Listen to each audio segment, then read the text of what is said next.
সিএসকের বিরুদ্ধে কেকেআর এ ব্যাটিং অর্ডারে বড় পরিবর্তন এবং কে থাকছে কে পড়ছে বাদ প্লেইং 11-এ তা জানবো আজকের ভিডিওতে।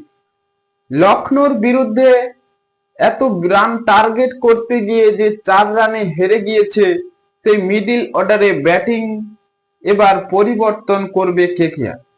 কারণ 5টি ম্যাচ খেলে কেকেআর 2টিতে জিতেছে এবং পয়েন্ট টেবিলে অনেকটাই নিচে কেকেআর।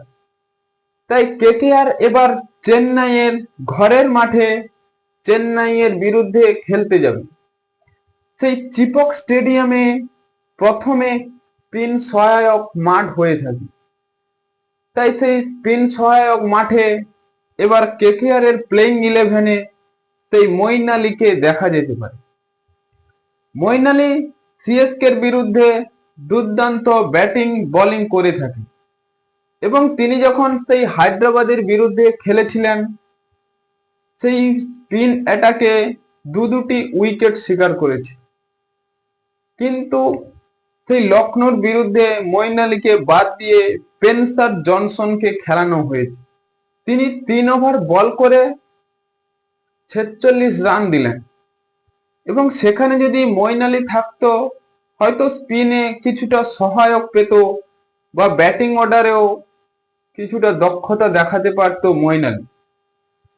এবং কেকেআর এর যিনি ভরসা বা অলরাউন্ডার রূপে ম্যাচ ফিনিশ করতে পারে, সেই আন্দ্রে রাসেল এই মরশুমে তার ব্যাটিং এর ঝলক আমরা দেখতে পাইনি এবং তিনি যে ম্যাচ ফিনিশিং করে কেকেআর কে অনেক ম্যাচ জিতিয়েছে, এবার 2025 সালে আইপিএল এ তিনি ঠিকঠাক শুরুটা করতে পারেন এবং লখনৌর ম্যাচে কিছুটা হলেও রান করলে হয়তো কেকেআর ম্যাচটি জিততে পারত। কিন্তু সেই আন্দ্রে রাসেল এবার প্লেইং 11-এ থাকছে না। কেকেআর এ আর এক ক্যারিবিয়ান তারকা ক্রিকেটার সেই রৌমেন পোয়েল এবার আন্দ্রে রাসেলের পরিবর্তে সিএসকের বিরুদ্ধে মাঠে নামবে।